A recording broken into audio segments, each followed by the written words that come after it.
अब हम आपके लिए भारत की उस तैयारी का विश्लेषण करने जा रहे हैं जिसका मकसद है आसमान के संग्राम में देश की वायुसेना को अग्रणी रखना, आगे रखना। इस विश्लेषण को समझने के लिए आपको सबसे पहले सैन्य और सामरिक हलकों में चल रही चर्चाओं को गौर से देखना और समझना चाहिए। इन चर्चाओं में कहा जा रहा है कि भारतीय वायुसेना के लिए 5वीं पीढ़ी के फाइटर जेट्स खरीदने पर जल्द कोई बड़ा फैसला लिया जा सकता है। कयास यह भी है कि मिग 21 के रिटायर होने के बाद भारत 40 नए फाइटर जेट खरीद सकता है जो 5वीं पीढ़ी के ही होंगे।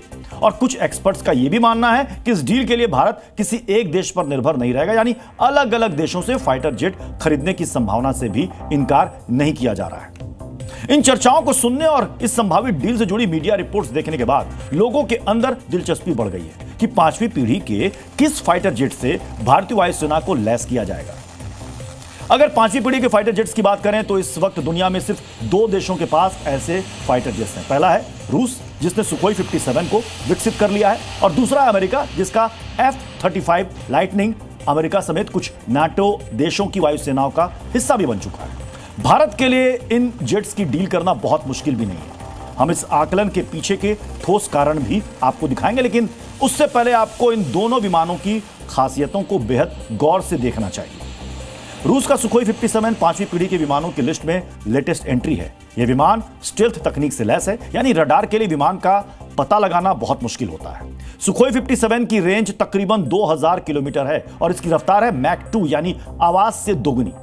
दावा किया जाता है कि यह विमान 9G यानी कि गुरुत्वाकर्षण की ताकत से 9 गुना तक ऊपर जा सकता है।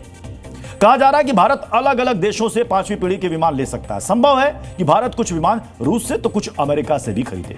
इसी वजह से इन चर्चाओं में F-31 का नाम भी शामिल है। अब हम आपको इस अमेरिकी विमान से जुड़ी जरूरी जानकारी देने जा रहे हैं जो आपको भी गौर से देखनी चाहिए। स्पीड के मामले में यह विमान रूस के सुखोई से थोड़ा पीछे है। F-35 की अधिकतम गति मैक 1.6 तक ही जाती है। इस विमान की रेंज की बात करें तो वो 1092 किलोमीटर।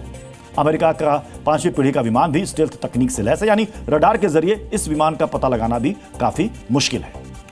इस संभावित डील में भारत के पास अपर हैंड भी माना जा रहा है। इसकी वजह है 5वीं पीढ़ी के विमानों को लेकर रूस और अमेरिका के वो ऑफर जो भारत के सामने रखे गए हैं। अब हम आपको इन ऑफर से जुड़ी जानकारी भी देने जा रहे हैं। आप चाहे तो इसे नोट भी कर सकते हैं। रूस के ऑफर में कहा गया कि अगर भारत सुखोई 57 खरीदता है तो रूस से भारत को सुखोई 57 के साथ ही साथ सुखोई 35 की तकनीक और निर्माण का लाइसेंस भी मिलेगा। और दूसरी तरफ अमेरिका से संकेत मिले कि अगर भारत F-35 खरीदे तो टैरिफ डील में भारत को अमेरिका से बड़ा फायदा मिल सकता है। Z News।